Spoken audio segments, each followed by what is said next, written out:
ശിവമ്മയുടെ car റോഡിൽ park ചെയ്തിട്ട് wireless ആയിട്ട് കാറ് കാറ് ചാർജ് ചെയ്തുകൊണ്ടിരിക്കുന്നു. നമുക്ക് ഇവിടെ മാത്രം കാണാൻ ഇതിന്റെ പ്രത്യേകം ഫെസിലിറ്റി വയർലെസ് ചാർജർ. ഇതാണ് സംഭവം. ആ വീഡിയോയിലൂടെ കാണിച്ചിട്ടുണ്ടായിരുന്ന സിസ്റ്റം ഇതാണ് കേട്ടോ. ഇത് ആക്ച്വലി ഒരു പേ പാർക്കിംഗ് മോണിറ്ററിംഗ് സിസ്റ്റം മാത്രമാണ്.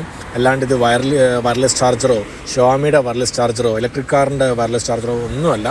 ഇത് വരുന്നത് ഇപ്പോൾ പാർക്കിംഗ് ഏരിയയിൽ, ഇപ്പോൾ മാൻ പവർ പാർക്കിംഗ് ഏരിയയിലൊക്കെ പണ്ട് കാലത്തല്ല കഴിഞ്ഞ വർഷം വരെ ഒരുപാട് പേര് നിയമിച്ചിട്ടുണ്ടായിരുന്നു. ഇവർ മാനുവലായിട്ട് എൻട്രി അടിക്കാനും ബില്ല് കൊടുക്കാനായിട്ട്. അപ്പോൾ ആ ഒരു സംഭവത്തെ വെട്ടിച്ചുരുക്കാനും വേണ്ടി മാത്രം ഓരോ കമ്പനികൾ ഒരു സിസ്റ്റം ഇൻസ്റ്റാൾ ചെയ്തത് മാത്രമാണ്. അതായത് ഈ പാർക്കിങ്ങിൽ വന്നു കഴിഞ്ഞാൽ ഇതിനകത്തുള്ള ഡിവൈസ് ഓട്ടോമാറ്റിക്കായിട്ട് അങ്ങനെ പൊങ്ങി നിൽക്കും. അത് കണ്ടില്ലേ, ലോക്കായി കിടക്കും. അപ്പോൾ ആ കാറ് പിന്നെ എടുത്തിട്ട് പോകാൻ പറ്റില്ല. പിന്നെ എത്ര മണിക്കൂറാണ് നിങ്ങൾ പാർക്ക് ചെയ്തിട്ടുള്ളത് അതിനെ അടിസ്ഥാനമാക്കിയിട്ട് അത് ചാർജ് ഈടാക്കും. അതായത് ഇപ്പോൾ ഡ്രൈവർ വന്നു കഴിഞ്ഞാൽ ഇത് സ്കാൻ ചെയ്യണം. ഇത് സ്കാൻ ചെയ്ത് കഴിഞ്ഞാൽ എമൗണ്ട് വരും.